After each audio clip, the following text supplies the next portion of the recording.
everyone, welcome back to the Diabetic Diet Show. On today's show, I'm going to show you a really good side dish.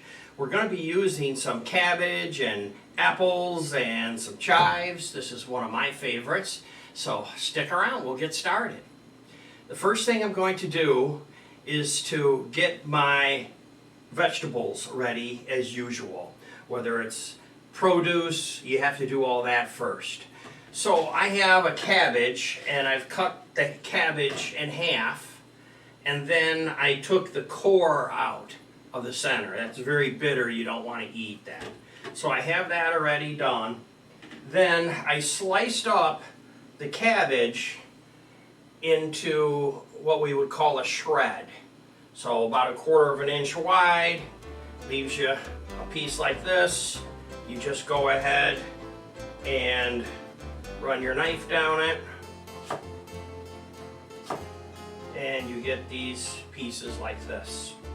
Then you want to do the same thing with your onion. So just take your whole onion, using a red onion, it's better with this, and you just cut it up into like 1/4 inch slices, and it'll naturally break apart on you, but that's what it looks like. Then the next thing is to shred your apple. So to shred my apple, I just use a washboard and an apple. If you hold it against yourself, just like that, you can see when you're getting close to the core, and stop before you get to the core. Then go ahead and start on the next side.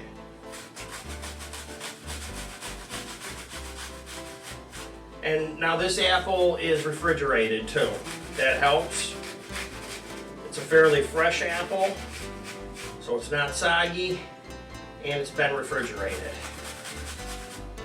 Don't need to freeze it, but it's like the same thing when you do cheese. You want to have it refrigerated a bit so that it's a little stiff when you go to cut it. Then I just use the apple core just to kind of clean things up here a little bit. There you go. Now I just take my scraper, I just scrape this up, put it in my mixing bowl, and then I'm just going to look at my cutting board here. There's a little bit of apple there that I don't like the looks of it. And also today I'm using my wide knife to cut. When you cut this stuff, it works better with a wider knife. Now that I have this in here, I want to go ahead and put in some chives. And all the ingredients and measurements on this is going to be listed. If you hit the subscribe button and then you hit the more button, you'll see the whole list of ingredients and measurements. Or if you want, you can go to my website, which is jamestdds.blogspot.com. So we have chives, we have red wine vinegar, the apple, all shredded up, and we put in some vinegar. The measurement of vinegar is not important.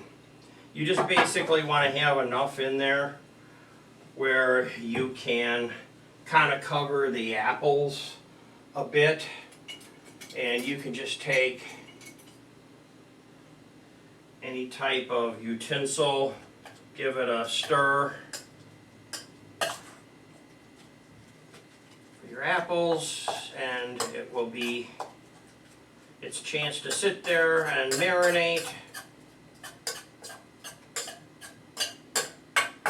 for about 10 minutes. The next step is to open up our chicken broth. Now I have these packages that actually even have a little bit of chicken in them, so it's just kind of a little bit of a bonus. And I'm just going to dump that out in the pan.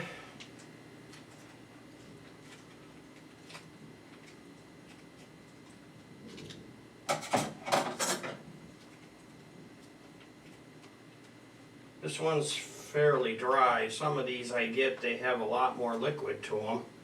But it'll work for our purposes. We don't have any meat here, so I'm using the chicken as my meat. Now, go ahead and get some heat on that, and we'll get that going. We'll put our vegetables in here, and we'll put a little bit of water in there and a little bit to kind of make it steam, and we'll put the lid on it. I'm going to use about half of this cabbage that I cut up, because I literally cut up more cabbage than I need for this. I'm going to make another recipe, which you'll see in my index. Let's let that go for a little bit.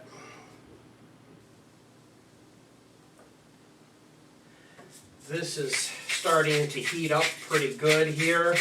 Let's get some salt and pepper on this. Just like that. You can check to see what it looks like. 177. Very good. Now I have my marinated apple that's been sitting for a little bit. Some people say probably 10 minutes to marinate something like this. I let it sit for a few minutes. Then go ahead and dump this in. And then I need to stir it around. I have a plastic tool here, because this is a Teflon pan. I don't want to use any steel tools in here. Also too, the other thing is that I switch to a larger pan. Hey, if you make a mistake and you need to switch midstream, just go ahead and do it. I didn't really realize how much cabbage I had here when I put it in the smaller pan.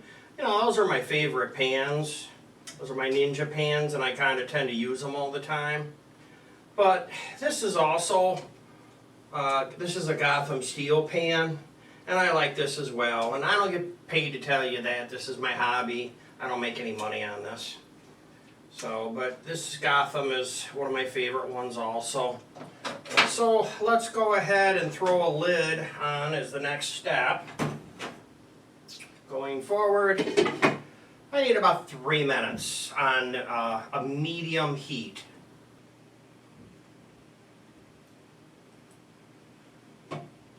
So this has been cooking for just a little bit, and I'm going to pull the lid off very carefully. It's going to be full of moisture. It's going to be hot. I'm going to throw about a shot glass full of water in and just let it steam for like 2 minutes. After 2 minutes of steaming, I take the lid off carefully, tipping the steam out away from myself and letting the water run in there.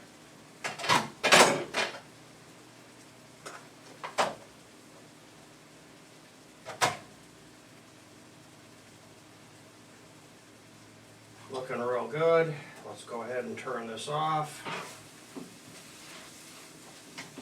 I did put a little bit of oil in the bottom of the pan, even though it's a non-stick pan, and I had the chicken broth. It was a fairly dry chicken broth that I got, where normally it's, you know, 2 cups of liquid, or at least 1 cup of liquid. So I went ahead and put a little bit of oil in there.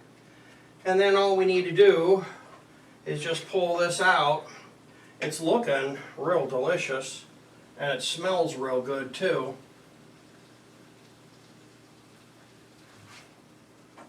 We can just go ahead and put this in a serving bowl, and then it can go to the table. This could be for Thanksgiving, Easter, dinner party, dinner anytime that you're doing a dinner. It's a great side dish. After you eat it as a side dish, you may decide to sit down and eat the whole bowl because it's pretty good. So that is my show for the day. I hope you've enjoyed it. Thanks for watching. Don't forget to subscribe. And today I want to take a question of the day survey of who likes olive oil. If you like olive oil, hit that like button. Let's see how many people like olive oil. And I'll see you next time. Goodbye for now.